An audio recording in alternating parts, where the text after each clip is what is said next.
fairly clear line to Martin Brundle. Now we can take you back to Silverstone, where I hope we've got a fairly clear line to Martin Brundle. Martin, you were just starting to explain how these two parties fell out. Yes, it's been bubbling up now for quite a long time. Ironically, I think they want exactly the same thing, and they're quite close in that respect to the terms they want and the financial restraints going into the future.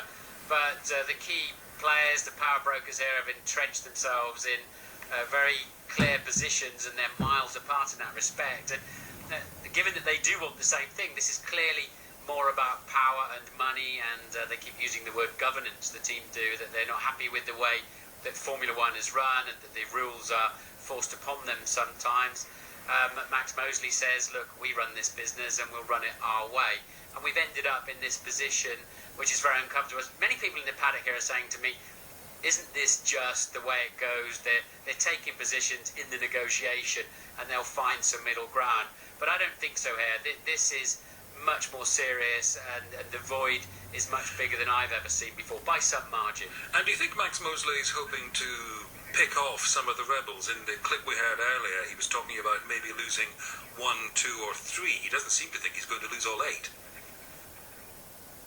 No, I don't think any of the teams want to go, and the manufacturers know the value of Formula One. It's a global sport, third only to the World Cup and the Olympics, and they happen once every 4 years. We happen 17 or 18 times per year. It's a big business, and the manufacturers and the sponsors are in this sport because it pays them big returns in terms of marketing and sales. So everybody wants to be around here, but they want it to be governed in the way that they're happy with in terms of the teams, and obviously money's going to come into this as well. The teams feel they should get a bigger share of all of the rights and the media income, and that's why we've ended up with this big fight. Martin, thanks for that. Martin Brundle at Silverstone.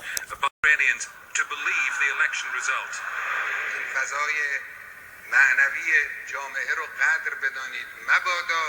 Also tonight, Formula One in crisis.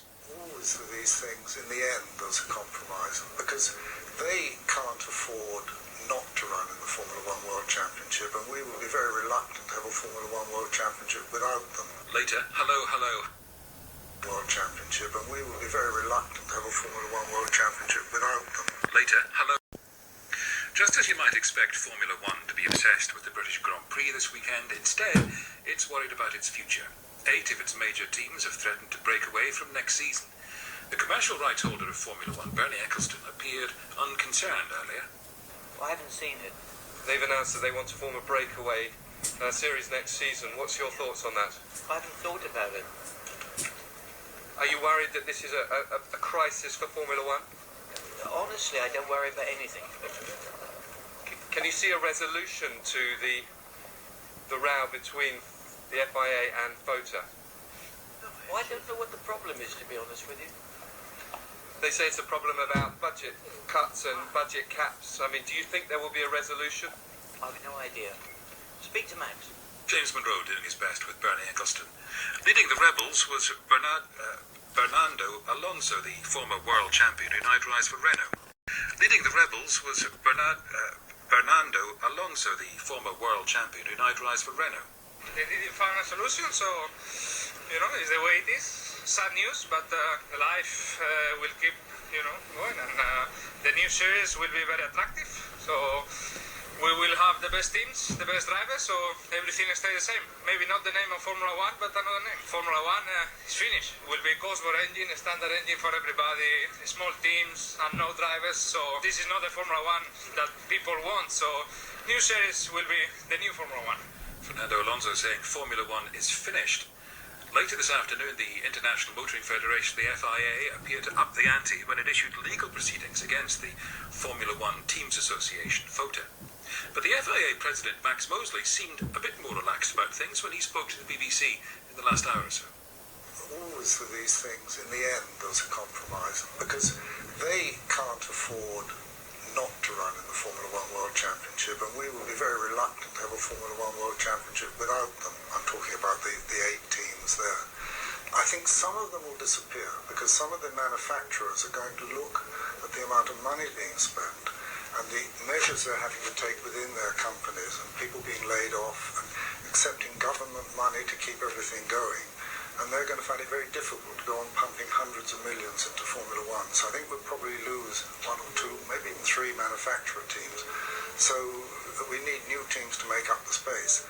But the great traditional teams, and I would include Ferrari in that, they need to be there and they will be there for sure. It will get sorted out. Well, I'm joined from Silverstone by the former Formula One driver, now BBC commentator Martin Brundle. How did it come to this, Martin? Sounds a bit like a schoolyard squabble listening to your Iran story. But it is serious business for Formula One. I think it's been coming for us. All right, Martin, I'm going to have to stop it there because we've got you on the line, we've got someone on another line, maybe all sharing the same line in a spirit of community. Either way, we can't really hear you, I'm afraid. We'll try to come back to you in due course. The time now by the former Formula One driver, now BBC commentator Martin Brundle. How did it come to this, Martin? Sounds a bit like a schoolyard squabble listening to your Iran story. But it is serious business for Formula One. I think it's been coming for us. All right, Martin, I'm going to have to stop it there because we've got you on the line, we've got someone on another line, maybe all sharing the same line in a spirit of community. Either way, we can't really hear you, I'm afraid. We'll try to come back to you in due course. The time now is 18.